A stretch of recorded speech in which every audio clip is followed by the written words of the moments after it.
बिस्मिल्लाहिर्रहमानिर्रहीम। अस्सलाम वालेकुम नादरीन, ज़हूर इस्लाम से पहले अरबों में जितनी बुराइयां मौजूद थी उनका मुख्तसरन खाका पिछली वीडियो में आपको बताया था। इन तमाम खामियों और बुराइयों के बावजूद अरबों में कुछ आला दर्जे की खूबियां भी पाई जाती थी, वो भी आपको मुख्तसरन बताऊंगा। मैं हूं तारीख़ का अदना सा तालिब इल्म अब्दुल गफूर रहमानी। आप देख रहे हैं YouTube channel history with Rahmani. नादरीन, अरब हुर्रियत व आज़ादी के मतवाले और अलम बरदार थे।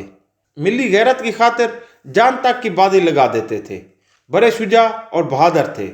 जंगी फनून और सिपाहगरी तो गोया उनकी घुट्टी में पड़ी हुई थी। अरब हद दर्जा के मेहमान नवाज और वादा निभाने में ज़रबुल मिसल थे। अयारी और मकारी से नाचना और हक गोई और बेबाकी उनका शेवा था।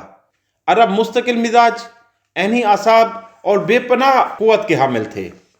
अरब शायरी, ज़ुबान आवरी, फसाहत व बलागत, खिताबत और शोला नवाई में बेमिसल थे।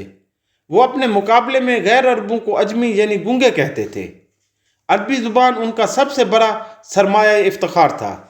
अहले अरब के बच्चे, बूढ़े, मर्द ज़न, आलिम और जहल, शेरगोई, फ़न शायरी और नक़द शेर के औसाफ से माला माल थे।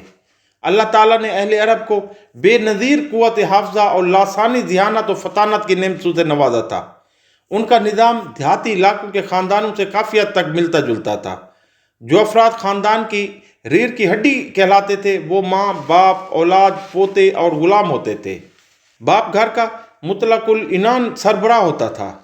ख़ानदान में शोहर के बाद बीवी का एहतराम मलूज़ रखा जाता था। शोहर इसकी इज़्ज़त अफजाई करता और उससे अपने मामलात में शरीक करता था और अशार में उसकी तारीफ़ भी करता था। उनके यहाँ शादी की रस्म मियाँ बीवी के दरमियान खुशगवार राब्ते और मोहब्बत की बिना पर अंजाम पाती थी। ख़ानदान के अफराद और कबीले के अफराद का आपस में इस कदर गहरा ताल्लुक़ होता था कि उनके यहाँ एक मकूला मशहूर था, उनसर अखा का ज़ालिमन और मजलूमा। अपने भाई की मदद करो, खा वो ज़ालिम हो या मजलूम हो। शुक्रिया।